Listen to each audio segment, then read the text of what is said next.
ready fani ya katur techira wayne ready ma callise laale bar ma filal tasira nana weka min ችግር አለ ሱዲ ዳን በረከቹ والله قرانا لكم يا فتية كنا كل فيلم ديكو أعوذ بالله أما سيقا جدا تجير ربي كيسولا والله كل فادو من ياكي أوراماتي يا وال هاي ريدي دا هيديساتي ريدي دا دابيساتي ريدي دا ملساتا كمين أبدو سيرا ريدي تنجر بني حمزة يوتي ديمي غاقيتي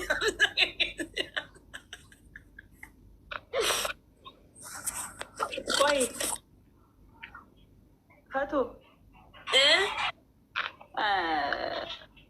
ati utuu singilii lama si bira jiru akkamitti reedii hawwite qoy asli wana wine asli gaaf tokko waan inni natti godhe harkumaan natti cufe asliin gaaf tokko inteenya na baqa asli wajjinatu teenyu fatiko qoyati yoomuma friendi kennu agarsiista moo nyafnyaffiin gootu enna wallahi nyafnyaffiin godhu bara asliin jedheen okay jedhe guyyaa takka ilaalcha hamaa wayi wallaalle ani asliin ilaalcha jaalala ilaalcha jaalala wallaaltani asliidhaan ilaalcha jaalala jechuun hamtuu jechuun iji jaalalaati wallaal asliin ጊዜ ነመላሉ ነማ ኩፊሳ ወላ ኩማ ጉራቹማ ሲያቲሚት በቃ ጠብን ጀደን asliin jedhen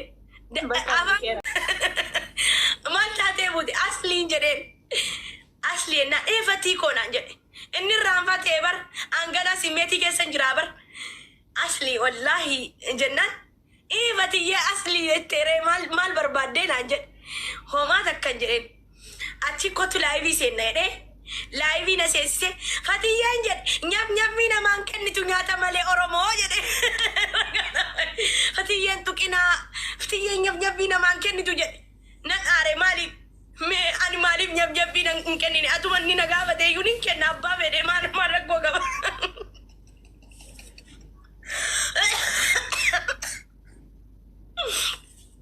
wanti akanyam mina matolu jira injuru ba ara asli bannatik makanan balleessin jedhe qonattote kasuuta jedhe miyuti ro wodi jedhe inna mubaraki asli mubarak ifama na godati atun samira bekin hawen jira mali fi guyya takka baka isin beku baka namin garu jarri akuma diran nalalan takka jaru masi medi ke sagalanu argem ko wala anka nagar oromo na gavaju qabdi jara kana sadan mubarak asli da ready da ani mani ni divakada inde mana no viddi da be oromo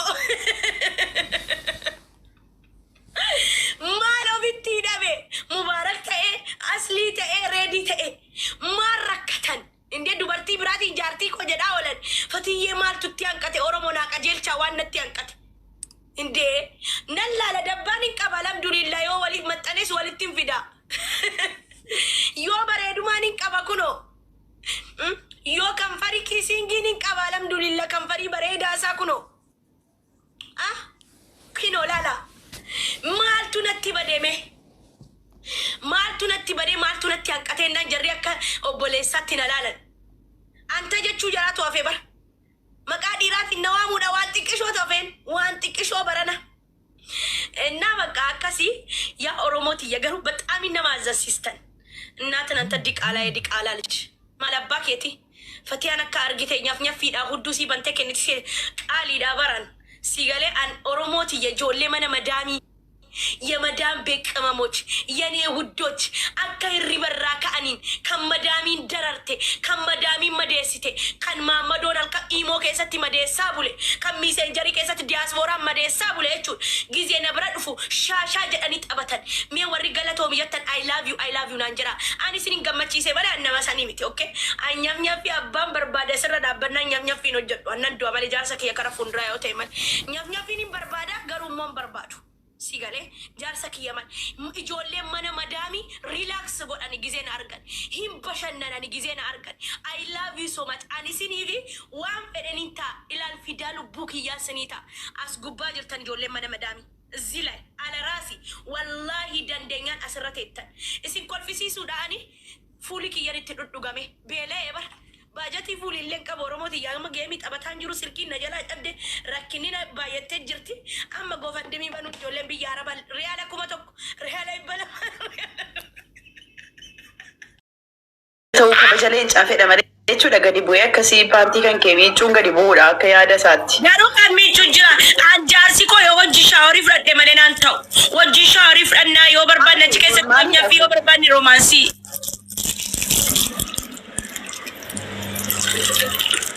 Maal jette Suudina?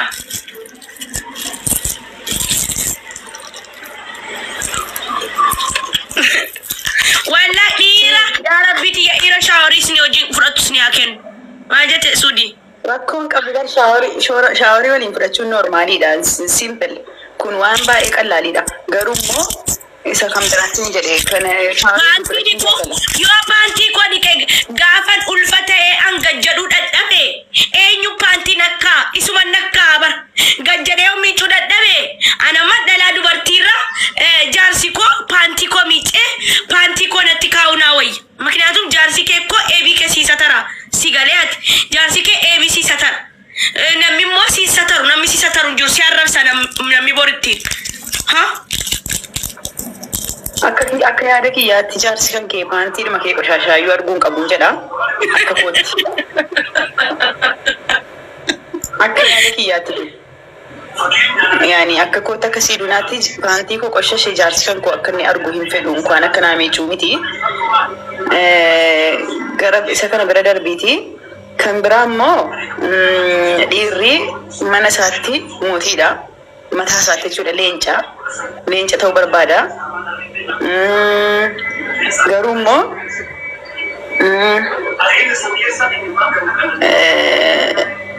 gara biraa immoo maaliin siin jedha? Eti Suudi shaaworii. Shaaworiin normaaliidha siin jedhee bar shaaworii jechuun baay'ee simpliidha. Jaalala akka kana kan fidu jaalala. Yoo namni sun si jaallata ta'e ati sin jaallata ta'e jaalala ho'aa keessa shaaworii waliin seenuun normaal no. Yaani shaaworii waliin fudhachuun rakkoo hin qabu. Yes.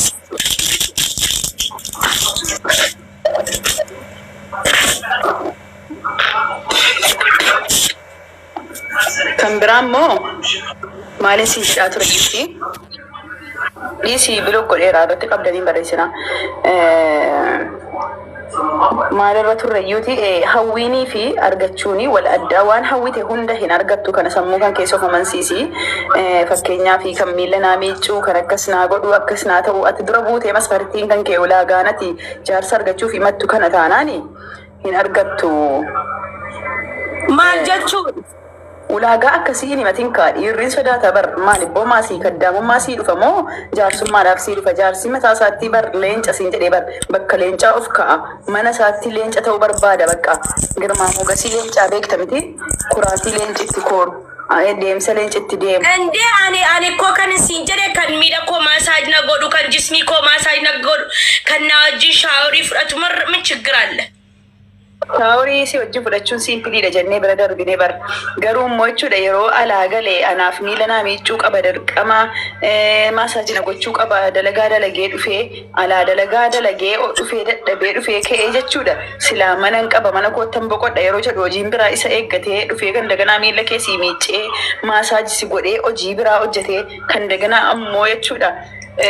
Hojiin biraatti isa eeggatee kunimaa sarratanyummaadha malee kuni bar jaarsaaf jaartummaa miti bar kun. Ati akka mootiitti teessee inni akka sarratanyaa keetiitti bakkeedhaas dhaqee dalagaa dalagee maallaqas galchaa dhufee mana keessas jechuudha qamaacaa kan keeti walitti qabdee gideennaa miila kan keessii miicaa maasaajisii godhaa. Kun hojii lama itti ta'a. Kanaa jennaan akkamitti jijjiirachuu qabdaa isi jedhu situ beeka. Dhiiraaf kabajatu mala yeroo inni bakkeedhaa dadhabee dhufe kan silaa maasaaj godhee immoo jismii isaa alatti dadhabee bututee dhufe sana harka kan kee intinii ta'eenan sihrii ta'e kanaan jechuudha harki haadha manaa ofii dawaadha beektaa. Harka kan kee kanaan zayitii harka keetiin zayituuniidhaan harka kan kee kana laaffistee jechuudha. Harka kan kee laafaa kana dugda isaarra deddeemsistee fi maasaa jerooti goote dalagaa alatti dalagee dadhabaa oole kana hin dagata. Ati kana kan gochuu sirraa eegamu malee alatti hojjetee dhufee ka'ee kan daganaa dhufee mana keessattis anaaf maasaa jagoodhu anaa miila hadiqu jettee intiniin jedhin. Hojii biraa itti uumtee namicha utuu inni hin dhufin ganaan balleessin achumatti jechuudha dimixmaadhiisa. Okay. Bakka alatu masaajii godha jechuudha. Silaa ta'uu kan qabu akkasii jechuu gooti. Dirqama sirran keenyaan silaa kan ta'uu qabu innaan ni dadhabee alaa dhufe ati immoo mana keessatti jechuudha iraftii isaa ta'uu qabda. Boqonnaa isaa ta'uu qaba kan mana dhufu boqonnaa akka boqonnaan itti dhagahamu. Haga mana ga'utti akka inni cinqamu yeroo dalagaa jiru jechuudha. Yoo man dalagaa kan fixee mana kootti galee boqodhaa akka inni jedhu gochuu qabda malee uff maaltu manatti galaa uff ganaa immoo galee immoo hojiin na eeggataa jedhee akka inni yaadda'u gochuu hin qabdu. Dhiira keetiifati jaarsa keetiifati iraftii boqonnaa sammuutiif boqonnaa jismii boqonnaa qalbii ta'uu qabda. Jaarsa keetiif jechuudha. Yeroo si bira dhufe kan michootiin itti dhagahamu ta'uu qaba. Yeroo si bira dhufe kan gammachuun itti dhagahamu kan boqonnaan itti dhagahamu ta'uu qabda. Jaartii akkasii ta'uufii qabda ati. Jaartii akkasii ta'uun immoo ati alaa dhufee kan daganaa maasaajinaa godhettee isa cimqoo osoo hin taane ofii keetii kan bishaan ho'ifattee luka isaatiif jechuudha. Eegdeeyyuu silaa lukayyuu bishaan ho'aa keessa Ani kun tabaqqaluufani an tabaqqaluun barbaada dhiira malee kana booda jaalalli nan qabu suudina. Maal tabaqqaltaa? Jaalala eenyinna nyaatee deeme tabaqqalaafani. No kun dogoggora guddaadha baqqaala. Argitanii yaa jamaa waan tokko isinitti himaa fatiyyeen amma qoosaa ta'uu danda'a kan isin jettu qo'i zibaalaa gadi baasee nufaa barrii rukutaara. Oromootiya ani dhiira kana tabaqqalii na godhaara Oromoo hatta kawaa jaalala nan gaafatina. Amma sukkaarri kiyya dhibba dabalaa jira yaa Oromooti. Dhibbarra taraa jira. Qophaan gangaladha kunoo mana keessatti hojii isaa haa nyaatu. Hojii isaa haa nyaatu. An sa'aatii kana dhiira tabaqqaluun barbaada malee ani dhiira gabbaree jiraachuun barbaadu. Sintamat gabbarne. Allah irhamahu. Mana maan namni du'e isinitti dhufuun maal? Amma emmi rabbi rahmataana cibsuun. Mana maan na dhufa hedduu kana sawiyye min daballaga sadaqaan kennuun wallahi sadaqaan kennuun. Natti dhufa olee abulu mana emmi in kennuun sadaqaa emmiidha. In kennu Oromoo in kennu. In kennu sadaqaan isaa ta'uu bismillah sadaqaan ta'in. In kennu kan amma nama natti sadaqaa barbaade. Inni jiruudhaan na nyaatee deeme jaalala koo nyaatee deeme hanqannaa sadaqaa kenna.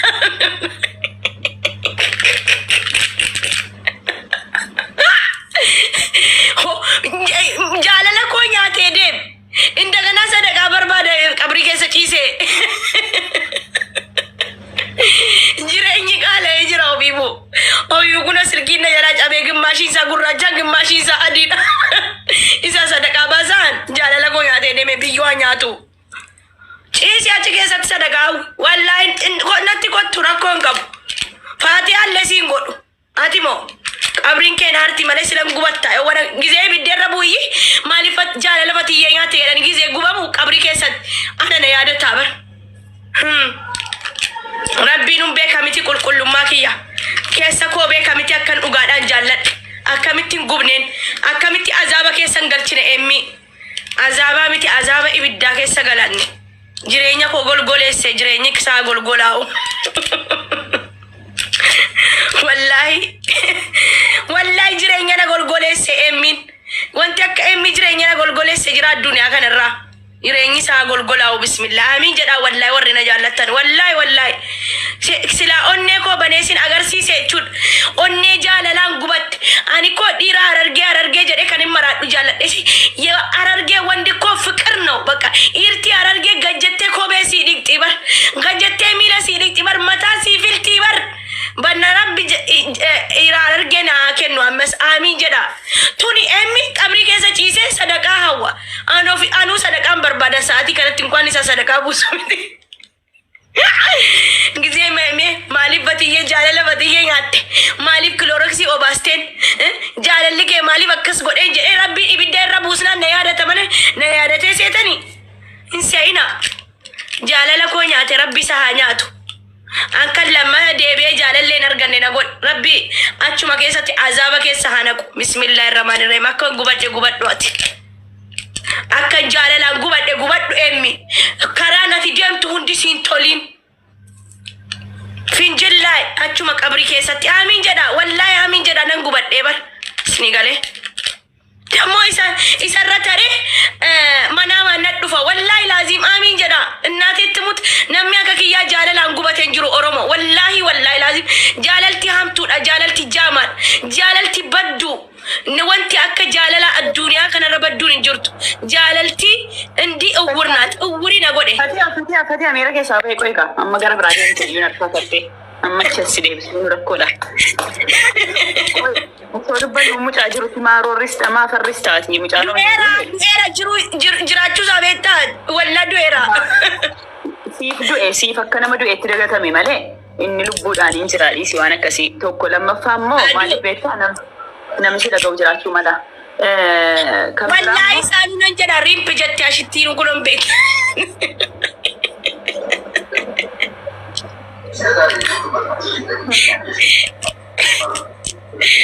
Ani saadunan jedha bar gisee hunda barri irratti walitti dhuun yamoot kin jedhaan du'aan kun jedhen bira dabarfadhaan. Okay, onnee kee keessatti du'uu mala dhugaadha garuu immoo onnee koo keessatti du'ee xiraa'uu fi onnee koo keessatti du'uudhaan xiraa jechuun siif akka nama du'eeti jechuu gooti siif akka nama du'eeti kan isa caalummoo rabbiin siif buusa amma waa'ee tabaqqaluu kan keessilaatti deebina dhaggeeffadhaa hundi keessaniyyuu namni tokko dhiirri tokko jechuudha warri dhiiraatiifaniin gorsa kana kennaa yoo eeyyamamaa ta'anii dhiirri tokko yeroo dhalaa tokko jaallattanii yookaan dhalaa tokko jaalala geessitanii jaalala hamaa kana keessa galchitanii jechuudha darajaa lubbuu siif kennuurra geessu dhalaan tokko jechuudha jaalala akkasii keessa seensistanii kaatanii akka hin taanetti dhalaa kana hin dhiisinaa maaliif yeroo isin akka hin taanetti dhalaa kana dhiistanii dhalaan kuni akkuma amma fatiyaan jette kana jechuudha dhiira biraatti deemtee gaafa eerumtu baqaliif eerumti malee dhiirri hundi akkanatti fakkaate jechuudha waan ati goote sana dhiira biraa irratti dhattee bahachuu barbaaddi. Kana jennaani akkasii hin ta'inaati yoo dandahame yeroollee adda galtanullee nagaadhaan afaan nagaatiin jaalalli yoo dhumate jaalalli hin dabalaa hin dhumataa hin du'asi. Jaalala keessatti jechuudha kun adeemsa jaalalaati. Adeemsi jaalalaa jaalalli namaa hin dabalaa jaalalli namaa hin dhumataa jaalalli namaa hin du'a. Kana jennaan yeroo jaalalli dabale sana keessatti jechuudha hammeenya akkasii dhiira biraa garagaltee ilaalletti hammeessitanii biraa deemuu osoo hin taane addagaluun immoo jechuudha ilmi namaa jechuudha dirqama dhiira tokkotti yeroo dhiirri dhalaan tokko dhattee dhiira tokko yeroo dhalaan tokko dhattee yeroo dhiira tokkotti eerumtina jaallattu idmee rikkii kan koo haga qiyaamaa ta'u wajjin jiraadha jettee miti kan isiin jiraattu maaliifi haguma rabbiin isiidhaa hiree jiraatti gaafa jaalalti jalaa dhumate yookaan immoo du'e yookaan qannase adda galuun hin jira gaafa adda galtanu yoo dandeessan jechuudha kun gorsa yoo dandeessan gaafa adda galtanu afaan nagaatiin jechuudha wal teessisaati nuu ta'aan jiru adeemsi nuti ammarra jiru kun akkasii kaayyoo irratti wal dhabne amala irratti wal dhabne adeemsa irratti wal dhabne waan tokko baqa sababa keessan dhiyeeffadha asirratti dhaabuu qabna jedhaati jaalala san addaan kutaa afaan nagaadhaan adda galaa namni sun bor obboleessa keessii ta'a deebisee gaarii kee haasa'a ammeenya kee haasa'u jechuudha atis gaarii isaa haasoftaa fatiyaan isa immoo osoo nagaadhaan jechuudha afaan nagaatiin nama sanaa wajjiniin fatiyaan asirratti dhaabatu jaalalli keenya asirratti hin gahaa kaayyoon keenya akkasii kaayyoon keetiif koo waliin argine adeemsi kootiif kee waliin taane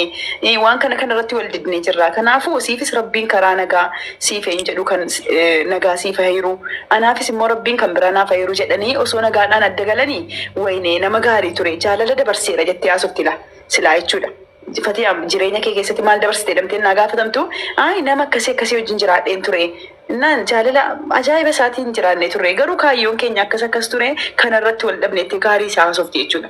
Akka inni itti dhiisetuyyuu hammeenya akkasiin faccabdee lamuu hin fayyinetti waan dhiisee fi amma baqaliidhaaf dhiira biraa tabaqqaluu hin beektanii yaanii gumaa ba'achuu jechuudha haaloo ba'achuu akka sanatti amma dhiira biraa yeroo barbaaddu bakka waan inni sun natti godhe ani immoo isa kanatti hin godha yookiin immoo tuma afaaniin baafte jechuu baatte illee akkas hawwiti jechuudha. Akkasii akka dhalaan hin taanee fi akkasitti osoo adda galtan yeroo adda galtan gaariidha jedhee yaada. Kanuman jedha. Atis immoo Fatiyaa tabaqqaluuf kan jette sana dhiisiiti qulqullummaa keetiin jechuudha. Ammas callisi ati saree ta'i. Saree jechuun bineensa keessa beelada maal jedhamu bineensota manaa jedhamumi. Sareen callisee jaalala kenna. Callisi jaalala kenni. Callisanii jaalala kennurraa bu'aa malee. Hin dhufaa nan kennaa hin baa hin dhufaa hin kennaa hin baa hundaa kennuudha taanii.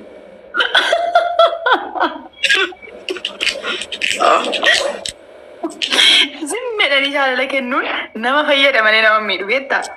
Yaani miidhamtuun taate. Indi akkamiin hin miidhamne zim jedhee gaafa jaalala koo kenneefi inni ansiin jaallanne ansiin hawwine ansiin feene akka fedhe ta'e yoo deeme maaliifan hin miidhamne indee onnee koo miidhamaa bar of keessatti miidhama malee baaseen dubbadhu bar akka duraanii sanatti meebi amma anatu yoon jaalallee qabaadhe nin qaba jaalallee alhamdulillah yoo jaalalleen kun namiidhe ka'ee ani dubbadhu maaliif isa duraarraa barachuun qaban ture isa ammaarraa barachuun qaban ture isa sadaffaarraa immoo barachuun dirqama si galee kanaafuu inni lammaffaa yoo namiidhe amma inni maddu gabbahe of keessattiin keessattiin bu'a gaaddidduun koo akkanarraa beekuun barbaadu.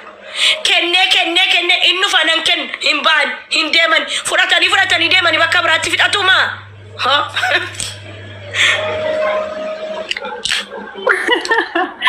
Akkasii osoo hin taane kan isin jechuu barbaade maali beektaa? Amma fakkeenyaaf jaalala kennuu keessaa faayidaa malee hamaan hin jiru beektaa? Fakkeenyaaf ati yoo jaallatta callisteedhuma nama tokko hin jaallatta yoo ta'e fakkeenyaaf ati dhiiratti siquun kee hin oolu yoo ta'e jaallachuudhuma kan sirraa eegamu maaliif dhiira tokko fakkeenyaaf hadda kaleessa sin jaalladha jedhee dhufee si miidhee deeme.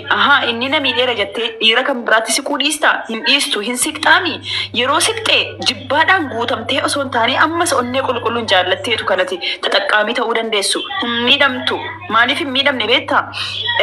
Tokkoffaa laalaa hin qabdaa amma dura miidhamtee hin jirta waan ta'eef waan amma dura si miidhe sanarraa of qusattaa.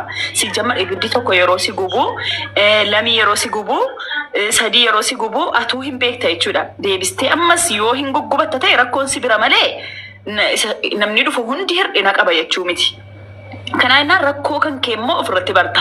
Hunduma keenya kun waan hunda keenya mudateedha. Anumarraa kaasee jechuudha. Jireenya kan kee tokko keessatti yoo siin taane lammaffaa keessatti yoo siin taane sadaffaa irratti immoo ati rakkoon kan koo dhaabbattee of ilaalta beektaa yeroo ta'e wayii dhaabbattee of ilaalteeyyuu rakkoon koo maali? Maaliifan nama kanaan wal dhabee nama sanaanoo maalirratti wal dhabee jettee lama keessaa ilaalta dhaabbattee yeroo of ilaaltu atuu rakkoo kan kee argita. Osoo hin qabadhe nama jaalladhu kana osoo hin jaalalaan akkasitti qabadhe osoo nan immoo waan inni jaallatuuf waan inni jibbu hunda adda baafadhee baree innis akka inni na jaallatu akka an jaalladhu nama akkam fedhu akka inni naa ta'uutti. Akka namni tokko irsaasii yeroo bittu duudaa isaa bitta achi kaatee qortuudhaan iyyuu qortee akka barbaaddetti akka inni sii barreessuu dandeessutti qorattaani.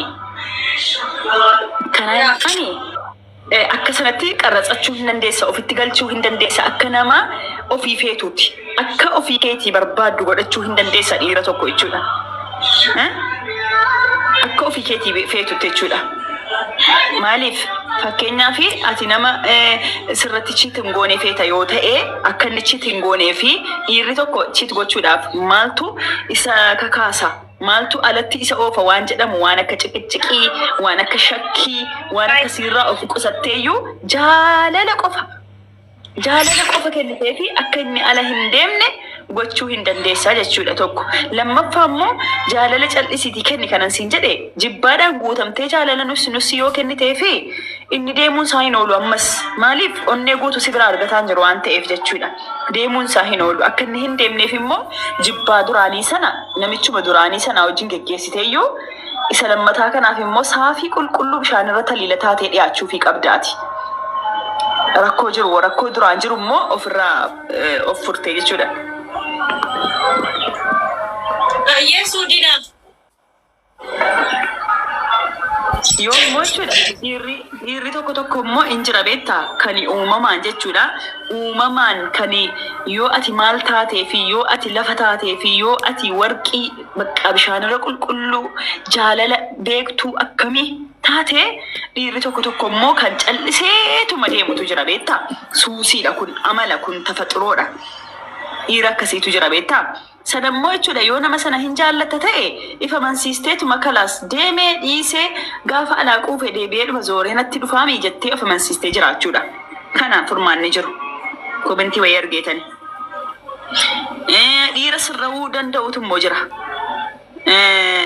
Dhiirri immoo sirra'uu danda'u jira. Dhiira sirra'uudhaaf immoo qophii ta'e immoo hin sirreessitaa jechuudha. Haala nama siin jedhee jechuudha. Yoo rakkoon si bira ta'e rakkoo kan kee furattee yoo rakkoon isa bira ta'e immoo rakkoo isaa jechuudha. Suuta suudha dhiisistee.